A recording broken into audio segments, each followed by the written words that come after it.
اگلے ہی دن میں اپنے بچوں کو پڑوسن کے گھر بٹھا کر منور کو لے کر سرکاری ہسپتال چلی گئی۔ ڈاکٹر نے منور سے علامات وغیرہ پوچھنے کے بعد کچھ ٹیسٹ لکھ کر دیے، جسے ہم نے وہیں سے ہی سرکاری ہسپتال سے ہی کروایا۔ ٹیسٹ کی رپورٹ 1 گھنٹے تک ملنی تھی۔ میں اور منور وہیں کوریڈور میں بیٹھ کر انتظار کرنے لگے۔ میں وہاں آتے جاتے مختلف قسم کے لوگوں کو دیکھ رہی تھی اور دھڑکتے دل کے ساتھ دعا کر رہی تھی کہ یا خدایا سب خیر ہو۔ مگر جب ٹیسٹ کی رپورٹ ہمیں ملی اور ڈاکٹر نے دیکھ کر بتایا تو معلوم ہوا کہ خیر نہیں ہے۔ منور کو ٹی بی جیسا موذی مرض لاحق ہو گیا تھا۔ ہم دونوں ہی ڈاکٹر کی یہ بات سن کر پریشان ہو گئے۔ غریب گھر میں جہاں 2 وقت کی روٹی مشکل سے پوری ہوتی ہے، وہاں اتنی بڑی بیماری سے لڑنا ہمارے لیے پریشانی کا باعث تھا۔ یوں تو ڈاکٹر نے ہمیں خوب تسلی دلائی۔ اس نے کہا کہ ٹی بی کی دوائی سرکاری ہسپتالوں سے مفت ملتی ہے، آپ لوگ یہاں سے آ کر ہر ماہ اپنی دوائی لے کر جایا کریں اور باقاعدگی سے دوا لیں۔ چند ماہ کا کورس ہے، انشاءاللہ منور کو آرام آ جائے گا، مگر اس کے ساتھ ساتھ آپ کو اچھی خوراک لینی ہوگی۔ ڈاکٹر کے اس ایک لفظ نے میرے ذہن اور دل پر کاری ضرب لگائی تھی۔ اچھی خوراک، غریب کے لیے اچھی خوراک کیا ہوتی ہے؟ سالن کے ساتھ ایک سوکھی روٹی 3 وقت مل جائے، یہ بڑی بات ہے۔ خیر، ہم دونوں میاں بیوی دوا لے کر بوجھل دل اور مردہ قدموں کے ساتھ گھر واپس آ گئے۔ پہلے بھی میری زندگی کوئی اچھی بھلی نہیں تھی، مگر جیسی بھی تھی میں شکر کے ساتھ اسے جی رہی تھی۔ مگر اب تو جیسے میری زندگی کو گرہن لگ چکا تھا۔ پیار محبت کرنے والی ماں جیسی ساس بھی دنیا سے چلی گئی تھی، اور اب شوہر بھی ایک جان لیوا بیماری سے لڑ رہا تھا۔ منور نے دوا لینی شروع کر دی تھی، مگر ظاہر ہے ہم کھانے پینے کا خیال نہیں کر سکتے تھے۔ ہمیں 2 وقت کی پیٹ بھر کر روٹی مل جاتی تھی، ہمارے لیے یہی بہت تھا۔ کہاں پھل فروٹ اور دودھ وغیرہ لے کر کھانا یا پینا، یہ تو ہمارے خواب و خیال میں بھی نہیں تھا۔ مگر زندگی کا پہیہ اس طرح رواں دواں رہتا ہے، شب و روز یوں ہی اپنی رفتار سے گزرتی رہے۔ منور دوا کھاتا رہا۔ منور کی طبیعت میں پہلے سے فرق تھا، مگر اب بھی آئے دن اسے بخار آ لیتا تھا۔ آرام کرنے کا تو سوال ہی پیدا نہیں ہوتا تھا، اور زیادہ سے زیادہ آرام بھی 1 دن کا کیا جا سکتا تھا۔ اس سے زیادہ منور گھر میں نہیں ٹک سکتا تھا، کیونکہ پھر گھر میں کھانے کے لالے پڑ جاتے تھے۔ وقت دھیرے دھیرے گزرتا رہا۔ منور دوا تو لے رہا تھا، مگر مکمل آرام اور مناسب خوراک نہ ہونے کی وجہ سے منور صحت یاب ہونے کے بجائے دن بدن کمزور ہوتا جا رہا تھا۔ اور پھر آخرکار وہ دن بھی آ گیا جب منور نے رکشہ کھڑا کر دیا اور وہ بستر سے جا لگا۔ آج بھی یاد کرتی ہوں تو میری آنکھوں سے آنسو رواں ہو جاتے ہیں کہ وہ دن میری زندگی کے مشکل ترین دن تھے۔ ایک طرف اپنی زندگی کے جیون ساتھی کو یوں زندگی اور موت کی جنگ لڑتے ہوئے دیکھنا، اور اس صورت میں دیکھنا جب آپ کو یقین ہو کہ جیت بھی موت کی ہی ہوگی، اور دوسری طرف بھوک سے بھی لگتے ہوئے اپنے بچوں کو دیکھنا۔ میں جتنی بھی بھاگ دوڑ کر لیتی، مگر گھر کے چولہے کو جلائے رکھنے کے لیے یہ تگ و دو کم تھی۔ میری بھاگ دوڑ جاری تھی۔ میں بچوں کو منور کے پاس بٹھا کر خود 4-5 گھروں میں صفائی کا کام کرنے لگی تھی، جس سے گھر کی روزی روٹی چل رہی تھی۔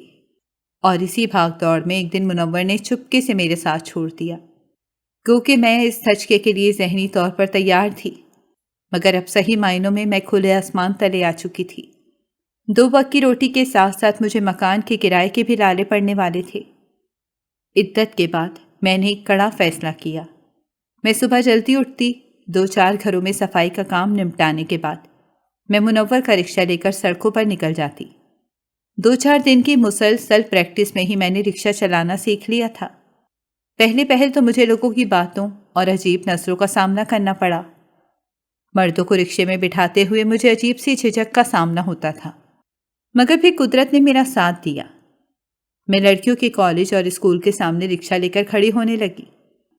وہاں جب اکثر والدین نے ایک عورت کو رکشہ چلاتے ہوئے دیکھا تو کئی والدین نے میرے ساتھ رابطہ کیا اور مجھے اس چیز کا پابند کیا کہ ان کی بچیوں کو میں ہی صبح اسکول لے کر آؤں اور میں ہی چھوڑ کر آیا کروں۔ اس طرح میری یہ فکر بھی ختم ہو چکی تھی کہ مجھے کا حق ملے گا یا نہیں۔ مجھے اسکول کی بچیوں کو چھوڑنے اور لے جانے کا مستقل کام مل چکا تھا۔ اب گھر کی اچھی گزر بسر ہونے لگی تھی۔ میں نے دونوں بچوں کو سرکاری اسکول میں داخل کروا دیا تھا، اور پھر میری زندگی میں وہ دن آیا جس نے میری زندگی ہی بدل دی۔ ایک دن میں رکشہ لے کر شام کو گھر واپس لوٹی تو جیسے ہی میں رکشے سے نیچے اتری تو میں نے دیکھا کہ پچھلی سیٹ پر کوئی چیز پڑی ہے۔ مجھے یہی لگا کہ کوئی سواری اپنا سامان بھول گئی ہوگی۔ وہ ایک شاپر تھا، بڑا سا شاپر، جو کہ کھلا ہوا پچھلی سیٹ پر پڑا تھا۔ میں نے جیسے ہی اس شاپر کو آگے بڑھ کر دونوں ہاتھوں میں اٹھایا تو میری روح کانپ گئی، کیونکہ اس شاپر کے اندر تو ایک چھوٹا سا بچہ تھا جو کہ پرسکون نیند سو رہا تھا۔ شاید رکشے کے جھولے کی وجہ سے وہ سو گیا تھا، مگر جیسے ہی میں نے اسے اٹھایا تو اس نے آنکھیں کھول دی اور رونا بھی شروع کر دیا۔ میں نے جلدی سے ایک پلیٹ اور چمچ میں دودھ لیا اور بچے کو چمچ کے ساتھ دودھ پلانا شروع کر دیا۔ پیٹ بھرا تو وہ دوبارہ سے سو گیا۔ اب مجھے اس بچے کی فکر لگ چکی تھی کہ میں اس کا کیا کروں۔ ساری رات میں اس بارے میں سوچتی رہی کہ کیا میں اسے یتیم خانے میں دے آؤں یا اسے پولیس اسٹیشن میں دے آؤں، کیا کروں کیا نہ کروں۔ ساری رات سوچنے کے بعد صبح اٹھ کر جب میں نے اس معصوم بچے کے چہرے کی طرف دیکھا تو میرا دل پگھل گیا۔ اچانک ایک لمحے میں ہی میں نے اس بچے کو اپنانے کا فیصلہ کر لیا۔ یہ میرے لیے مشکل ضرور تھا مگر ناممکن نہیں تھا۔ میں نے اس بچے کا نام احمد رکھا۔ صبح میرے بچوں کے اسکول جانے سے پہلے میں احمد کو اپنے بچوں کے پاس بٹھاتی اور جلدی سے 2-3 گھروں کی صفائی کا کام نپٹا لیتی۔ اس کے بعد 8 بجے تک اپنے بچوں کو اسکول بھیجتی اور پھر احمد کو ساتھ لے کر رکشہ لے کر نکل جاتی۔ احمد کو ساتھ رکھنا شروع میں میرے لیے مشکل تھا، مگر پھر میں نے ایک بیبی کیچر خرید لیا۔ اس بیبی کیچر کے ساتھ بچے کو اپنی کمر یا سینے پر باندھ سکتے ہیں۔ میں نے احمد کے لیے فیڈر بھی خرید لیے۔ اب میں بوتل میں دودھ ساتھ رکھتی اور شاپر میں فیڈر بھی رکھ لیتی اور بیبی کیچر کے ساتھ باندھ کر احمد کو اپنے آگے سینے پر باندھ لیتی، اور اسی طرح لڑکیوں اور بچیوں کو اسکول کالج چھوڑ کر بھی آتی اور لے کر بھی آتی تھی۔ احمد کے آنے سے میری زندگی تھوڑی مشکل ضرور ہو گئی تھی، مگر ایک ماں ہوتے ہوئے میں اس کو کسی یتیم خانے میں دے آنے کا حوصلہ جمع ہی نہ کر پائی تھی۔ میں اکثر احمد کے معصوم چہرے کی طرف دیکھ کر یہ سوچتی تھی کہ اس کی ماں نے کس حوصلے سے اسے رکشے میں چھوڑا ہوگا، اس کی کیا مجبوری ہوگی۔ خیر، وقت کا کام ہو جانا ہے، وہ یوں ہی دھیرے دھیرے گزرتا رہا۔ میں نے اس طرح احمد کو اپنے ساتھ باندھ کر 2 سال گزارے۔ جب احمد چلنے پھرنے کے قابل ہو گیا تب میں اسے ویسے ہی اپنے ساتھ پیچھے رکشے کی سیٹ پر بٹھا لیتی تھی۔ اسی طرح میں زندگی کی گاڑی کو مسلسل گھسیٹ رہی تھی۔ احمد 5 سال کا ہو گیا تو میں نے اسے اپنے بچوں کے ساتھ سرکاری اسکول میں داخل کروا دیا۔ دھیرے دھیرے بچے جوان ہو رہے تھے اور میرا رکشے کا کام بھی بڑھتا جا رہا تھا۔ اب تو مجھے صفائی کا کام بھی مزید ملنے لگا تھا، مگر میں وہ نہیں پکڑتی تھی کیونکہ رکشے کے کام میں کافی فائدہ ہونے لگا تھا، بلکہ کام اتنا بڑھ گیا تھا کہ اب مجھ اکیلی سے اتنا زیادہ کام کرنا ممکن ہی نہیں تھا، کیونکہ زیادہ تر والدین کی یہی خواہش تھی کہ ان کی بچیوں کو میں ہی لے کر آؤں اور لے جاؤں۔ میں 2 سے 3 چکر لگاتی تھی، مگر پھر بھی ایک حد تک ہی کام کر سکتی تھی۔ میرے گھر کی اچھی گزر بسر ہو رہی تھی۔ میری بیٹی عائشہ نے 12ویں تک تعلیم حاصل کرنے کے بعد تعلیم کو خیر آباد کہہ دیا تھا۔ گھر کا سارا کام اب عائشہ سنبھال لیتی تھی، اور ارحم نے 10ویں جماعت کے پیپر دینے کے بعد مزید پڑھنے سے انکار کر دیا تھا۔ میں نے بھی زیادہ زور نہیں دیا کیونکہ میں جانتی تھی کہ یونیورسٹیوں کی تعلیم میں اسے نہیں دلوا سکتی، لہٰذا میں نے اپنی جمع پونجی اکٹھی کر کے ارحم کو بھی ایک رکشہ لے دیا۔ گھر میں ارحم کی کمائی بھی آنے لگی تو حالات کچھ مزید بہتر ہو گئے۔ زندگی شب و روز کر کے دھیرے دھیرے گزرنے لگی۔ میں عائشہ کا رشتہ دیکھ رہی تھی۔ چند ماہ میں نے کئی رشتے دیکھے، پھر مجھے ایک مناسب رشتہ ملا تو میں نے اللہ کا نام لے کر اپنی بیٹی کی بات پکی کر دی۔ زندگی کے ان گزرتے سالوں میں نے کبھی بھی اپنے بچوں اور احمد میں کوئی فرق نہیں کیا تھا، بلکہ سچ کہوں تو مجھے احمد میں اور اپنے بچوں میں کبھی کوئی فرق محسوس ہوا ہی نہیں تھا۔ میرے بچے تعلیم چھوڑ چکے تھے، مگر احمد کافی ذہین بچہ تھا۔ وہ میٹرک کے بعد تعلیم جاری رکھنا چاہتا تھا، تو میں نے بھی اس کی خوب حوصلہ افزائی کی اور اسے کالج میں داخلہ دے دیا۔ عائشہ کی بات پکی ہو چکی تھی۔ میں اپنی بساط کے مطابق اس کی شادی کی تیاریاں کر رہی تھی۔ احمد 11ویں کے پیپر دے رہا تھا جب ہماری زندگی میں ایک اور موڑ آیا۔ اس اچانک موڑ نے بھی ہم سب کی زندگیوں کا رخ ہی بدل دیا۔ ایک دن شام کو ہم سب بیٹھے چائے پی رہے تھے جب دروازے پر دستک ہوئی۔ ارحم نے اٹھ کر دروازہ کھولا تو دروازے پر ایک انجان خاتون تھی۔ اس نے ارحم سے کہا کہ میں تمہاری مما سے بات کرنا چاہتی ہوں۔ گو کہ میں اسے جانتی نہیں تھی، مگر میں نے اسے اندر بلا لیا۔ وہ انجان عورت نے اندر آتے ہی میرے سامنے بیٹھ کر میرے دونوں ہاتھوں کو تھاما اور چوم کر اپنی آنکھوں سے لگا لیا۔ میں اس کے اس اقدام پر حیرت سے اس کا چہرہ دیکھتی رہ گئی اور پھر حیران ہو کر اس سے پوچھا کہ ارے یہ آپ کیا کر رہی ہیں؟ اور پھر جو اس نے انکشاف کیا اسے سن کر میں اپنی جگہ پر ساکت رہ گئی۔ وہ احمد کی ماں تھی۔ احمد کی ماں کا نام روبینہ تھا۔ روبینہ نے بتایا کہ وہ شہر کے ایک بڑے رئیس سیٹھ کی بیوی تھی۔ چند ماہ کا احمد ان کے پاس تھا جب اس کا شوہر کسی اور عورت میں دلچسپی لینے لگا۔ اس کے شوہر نے اس دوسری عورت سے شادی بھی کر لی، مگر اب اس دوسری عورت کو ہر وقت ایک ہی خدشہ لاحق رہتا تھا کہ احمد بھی اس کے بچوں کی جائیداد میں حصے دار بنے گا۔ اسی لیے اس نے اپنے شوہر کے کان بھرے اور روبینہ کو کہہ سن کر طلاق دلوا دی۔ روبینہ کو طلاق تو ہو چکی تھی، مگر اسے ڈر تھا کہ جائیداد کی تقسیم کے ڈر سے کہیں وہ دونوں میاں بیوی ان ماں بیٹے کو جان سے مروا ہی نہ دیں۔ روبینہ کو اکثر یہ شک پڑتا کہ کوئی اس کا پیچھا کر رہا ہے۔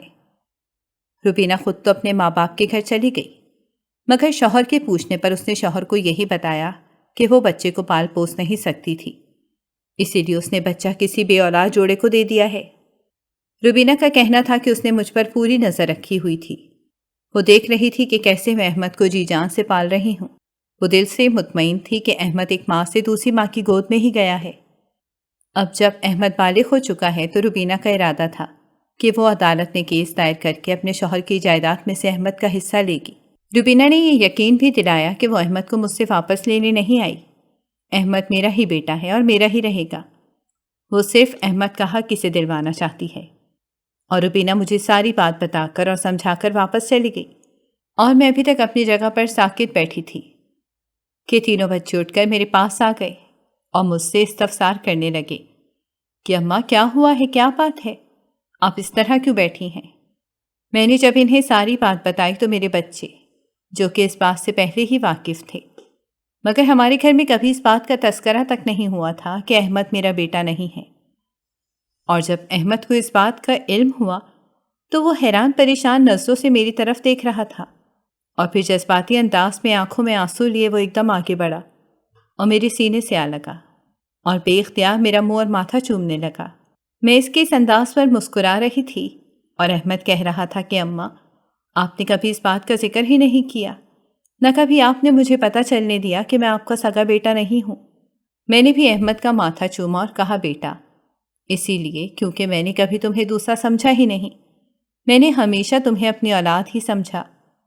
احمد مسکرا کر میرے ہاتھ چومنے لگا اور ہم اور عائشہ دونوں کھڑے مسکراتے ہوئے احمد کی حرکتیں دیکھ کر ہنس رہے تھے، اور اس کے بعد روبینہ نے جو کہا وہ کر کے بھی دکھایا۔ چند دن بعد ضروری کاغذی کارروائی مکمل کرنے کے بعد اس نے عدالت میں کیس دائر کر دیا۔ تقریباً 2 سال تک عدالت میں کیس چلتا رہا، مگر بالآخر احمد کو اس کا حق مل ہی گیا۔ احمد کا باپ شہر کا امیر ترین آدمی تھا، اسی لیے احمد کے حصے میں ایک فیکٹری، ایک کوٹھی، کئی دکانیں اور 1 ایکڑ زمین بھی آئی تھی۔ گو کہ عدالت کے اس فیصلے سے احمد کی سوتیلی ماں بری طرح تلملا رہی تھی، مگر یہ تو احمد کا قانونی اور شرعی حق تھا جو کہ اسے ملنا ہی تھا۔ احمد کو اس کا حق ملنے کے بعد احمد نے اپنی کوٹھی میں شفٹ ہونے کا فیصلہ کیا۔ وہ ہم سب کو ساتھ لے کر اپنی کوٹھی میں شفٹ ہو گیا، اور خوشی کی بات یہ ہے کہ اس نے روبینہ کو بھی اپنے ساتھ چلنے کا کہا، اور روبینہ مان بھی گئی۔ اس کوٹھی میں شفٹ ہوتے وقت ہم نے احمد کے مشورے سے ہی اپنے دونوں رکشے ایک ضرورت مند گھرانے کو دے دیے تھے، کیونکہ اب ہمیں ان کی ضرورت نہیں تھی۔ احمد کی زمین اور فیکٹری سے اچھی آمدنی آتی تھی۔ عائشہ کی شادی کر کے ہم نے اسے اس کے سسرال رخصت کر دیا تھا۔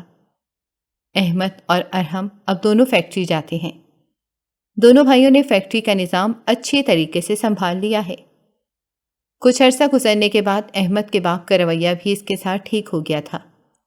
اس نے احمد سے ملنا جلنا بھی شروع کر دیا تھا، کیونکہ اس شخص کا دوسری بیوی سے 3 بیٹیاں اور 1 ہی بیٹا تھا، جو کہ 1 نمبر کا آوارہ تھا، اسی لیے اب اس کی ساری امید احمد سے ہی وابستہ تھی۔ قدرت نے ایک دم سے میرے سارے دکھ درد اس طرح دور کر دیے کہ یوں محسوس ہوتا ہے کہ زندگی میں کبھی کوئی دکھ تھا ہی نہیں۔ آج جب میں اپنی پچھلی زندگی پر ایک نظر دوڑاتی ہوں تو سوچتی ہوں کہ شاید قدرت نے احمد کی صورت میں مجھے انعام دیا تھا۔ اس دن میں احمد کو اپنے پاس رکھنے کے بجائے اگر کسی یتیم خانے میں چھوڑ آتی یا پولیس اسٹیشن میں دے آتی تو شاید یہ انعام بھی آج مجھے نہ ملتے۔ قدرت نے مجھ پر یہ مہربانی اس لیے کی کہ میں نے بھی اس کے ایک بندے پر مہربانی کی، اسے سینے سے لگایا، اسے اپنے بچوں کی طرح پالا، اور آج مجھے اسی بچے کی بدولت دنیا کی ہر آسائش اور نعمت میسر ہے، جس پر میں خدا کا لاکھ لاکھ شکر ادا کرتی ہوں۔ میں اور ربینہ اب سارا دن گھر میں فارغ ہی رہتی ہیں، کرنے کو کوئی کام ہی نہیں ہے، اسی لیے ہم دونوں نے اب اپنے لیے ایک نئی سرگرمی تلاش کر لی ہے۔ میں اور ربینہ اب پوری شدومت سے ارحم کے لیے رشتہ دیکھنے جاتی ہیں۔ اگر آپ کو ہماری کہانیاں پسند آ رہی ہیں تو ہمارے چینل کو سبسکرائب کریں اور بیل آئیکن کو پریس کرنا مت بھولیے گا تاکہ ہماری ہر کہانی آپ تک بر وقت پہنچے، اور کامنٹ باکس میں اپنی رائے کا اظہار کرنا مت بھولیے گا۔